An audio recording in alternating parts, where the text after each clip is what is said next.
जय श्री कृष्णा। आप सभी का मेरे YouTube चैनल में बहुत बहुत स्वागत है। आप सभी को दीपावली की बहुत बहुत हार्दिक शुभकामनाएं। आप स्वस्थ रहें, धन संपत्ति वैभव से परिपूर्ण रहें, माँ लक्ष्मी की कृपा सदा आप पर बनी रहे। आज मैं आपको नौ दुर्गाओं में माता जी की बड़ी ही अद्भुत लीला सुना रही हूँ, जिसे सुनकर आप भी मगन हो जाएंगे और माता में आपका विश्वास और अधिक बढ़ेगा। तो क्या हुआ, नौ दुर्गाओं में मैं विष्णु सहस्त्र नाम का पाठ करती थी, तो मैंने संकल्प लिया कि 9 दिनों तक मैं 9 प्रकार के भोग का हवन करूंगी और 9 दिनों तक माता जी की उपासना करूंगी। तो मैंने 9 दुर्गाओं का व्रत रखा और 9 प्रकार के भोग लगाने का संकल्प किया। तो 5 दिनों तक तो मैं प्रतिदिन अलग अलग प्रकार के उन्हें भोग लगाती रही। और वो थोड़ा प्रोसीजर लंबा भी था, क्योंकि ये ना मुझे हवन करना पड़ता था। जैसे कभी लौंग का, तो कभी इलायची का, कभी काजू का, किशमिश का, बादाम का, इस प्रकार अलग अलग चीज़ों से मैंने भोग लगाने का संकल्प लिया था। तो क्या हुआ कि 5 दिन तो मेरे हो गए। कभी चूरमे का हवन किया, कभी काजू का, कभी किशमिश का, कभी बादाम का। और 5वें दिन मेरे पास कोई व्यवस्था नहीं रही।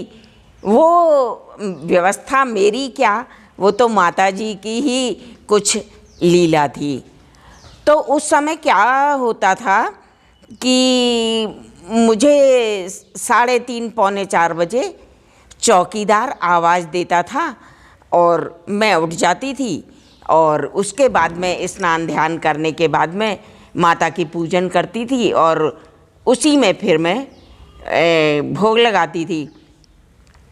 तो 5वें दिन जब मेरी कोई व्यवस्था नहीं रही, तो रात को मैं यही सोच के सो गई कि अब जैसी माता जी की इच्छा होगी वैसा हो जाएगा।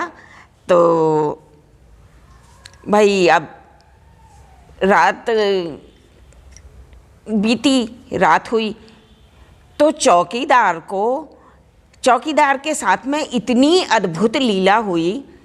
वो घड़ी में जब उसने देखा तो उसे 4 बजे दिखाई दिए। अब उसने मेरे को उठा दिया और फिर चाय बना के दे दी।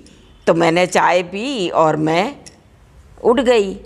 अब मैं सोचने लगी, नहाने वहाने की तैयारी करने लगी।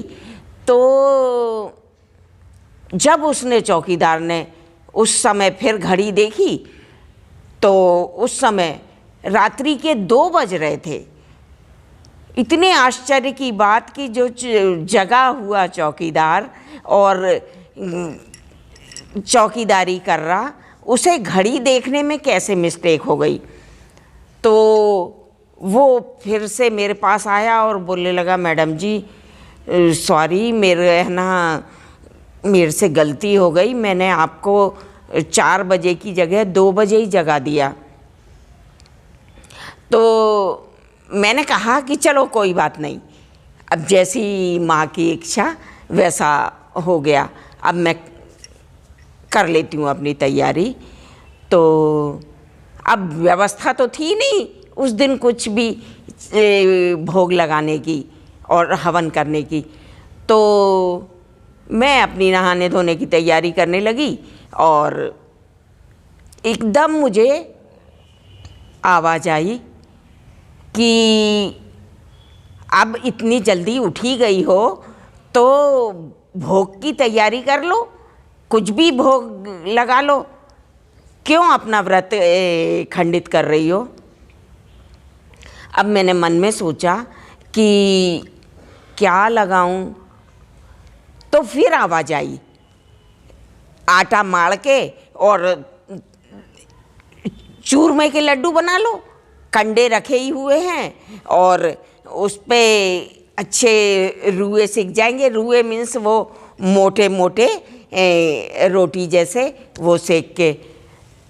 अरे मेरे समझ में आया कि अरे माता की कैसी कृपा है, माँ कितनी कृपालु हैं, कितनी दयालु हैं कि देखो मुझे बता दिया। तो मैंने चौकीदार से कहा, वो ब्राह्मण था तो वो उसके हाथ का सब कुछ चल जाता था। तो मैंने कहा कि केशव, उसका नाम केशव था, मैंने कहा कि तुम तो है ना आटा माड़ो और अच्छे मोटे मोटे रुए बना लो, उन्हें रुए कहते हैं मोटी रोटियों को, तो और मेरे पास मंदिर में ला देना। अब उसने फटाफट कंडे जलाए और वो रुए बनाए और मेरे पास ला के दे दिए। मेरे पास घी गुड़ वगैरह सबकी तो व्यवस्था थी ही मंदिर में ही। तो मैंने उन्हें अच्छे बारीक चूरा और उसमें घी गुड़ मिला के और अच्छे से लड्डू बना लिए चूरमे के, और उससे मैंने उस दिन माता जी का भोग लगाया। विष्णु सहस्त्र नाम बोलकर पूरे 1000 नाम से 1000 आहुति दी और उस तरह मेरा व्रत खंडित नहीं हो पाया। और 9 दिन तक के मैंने उन्हें भांति भांति के अलग अलग सारे भोग लगाए और इस तरह मेरी 9 दुर्गाओं की पूजन माता जी ने पूर्ण कराई। तो ये मेरा कहने का मतलब है, हम कौन होते हैं? संकल्प करने वाले या माता को खिलाने वाले या प्रभु को भोग लगाने वाले?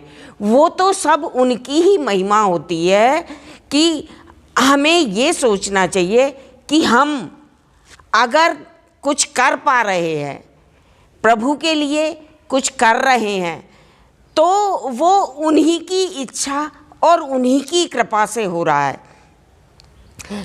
मानव अभिमान करने लगता है, मैंने प्रभु को इतना चढ़ाया, मैंने इतनी संपत्ति दान करी।